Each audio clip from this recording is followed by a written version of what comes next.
رمضان المبارک میں اگر کوئی آدمی رمضان کا روزہ تو رکھتا ہے لیکن فرض نماز ادا نہیں کرتا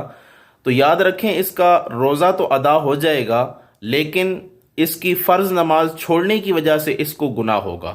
تو ایسے آدمی کو چاہیے کہ جو فرض نماز چھوڑ رہا ہے اس کو نہ چھوڑے، کیونکہ اس کی بعد میں قضا لازمی ہوگی، اور نماز اور روزہ یہ دونوں الگ الگ عبادتیں ہیں۔ اگر ایک کرتا ہے اور ایک چھوڑتا ہے تو جو کرتا ہے وہ تو ادا ہو جائے گا، لیکن جو چھوڑتا ہے وہ ادا نہیں ہوگا، اس کی وجہ سے اسے قیامت والے دن عقاب ہوگا۔ اگر بیوی مالدار ہے، صاحب نصاب ہے، تو صدقہ فطر اسی پہ واجب ہوگا،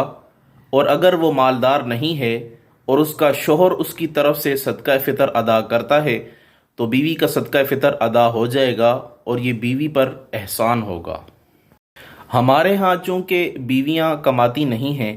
اس لیے ان کا صدقہ فطر شوہر ہی ادا کرتا ہے۔ ہاں اگر شوہر ان کی طرف سے صدقہ فطر ادا نہیں کرتا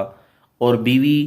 صاحب نصاب ہے، مالدار ہے، تو وہ اپنا صدقہ فطر خود ادا کرے گی اور اس پر صدقہ فطر ادا کرنا واجب ہوگا۔ اگر کوئی آدمی رمضان المبارک میں روزہ رکھنے کی وجہ سے یا کسی اور وجہ سے بے ہوش ہو گیا اور کافی دن بے ہوش رہا تو جتنے دن بے ہوش رہا اتنے دنوں کی بعد میں قضا کرے گا۔ البتہ جس دن روزے کی حالت میں بے ہوش ہوا ہے اس دن کی قضا کرنا ضروری اور واجب نہیں ہوگا، کیونکہ اس دن کا روزہ نیت کی وجہ سے درست ہو جائے گا۔ اگر کسی نے رمضان کا روزہ رکھا اور توڑ دیا یا ایسی دوائی وغیرہ استعمال کی جو حلق کے اندر چلی گئی اور روزہ ٹوٹ گیا اور پھر وہ شخص بے ہوش ہو گیا تو جتنے دن بے ہوش رہا ان سب دنوں کی قضا دوبارہ رکھے گا، اور جس دن بے ہوش ہوا تھا اس دن کی بھی قضا کرے گا، کیونکہ اس دن اس کا روزہ ٹوٹ چکا تھا۔ اگر کسی آدمی نے رات کو روزہ رکھنے کی نیت کی اور رات کو ہی بے ہوش ہو گیا یا صبح سحری سے پہلے ہی بے ہوش ہو گیا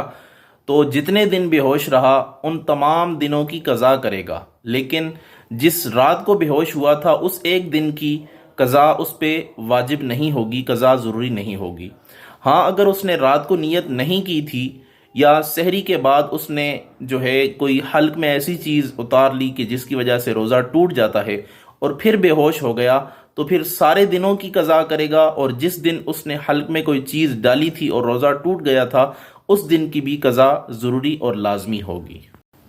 اگر کوئی آدمی پورے رمضان المبارک میں بے ہوش رہا اور جب اس کو ہوش آیا تو رمضان گزر چکا تھا تو ایسے آدمی پر پورے مہینے کے روزوں کی قضا لازمی اور ضروری ہوگی، کیونکہ بے ہوشی کی وجہ سے روزے وہ معاف نہیں ہوتے بلکہ ان کی قضا کرنا ضروری ہے۔ بے ہوش ہو جانے کی صورت میں روزہ فاسد نہیں ہوتا، البتہ دوائی اور علاج کی غرض سے روزہ توڑنا جائز ہے۔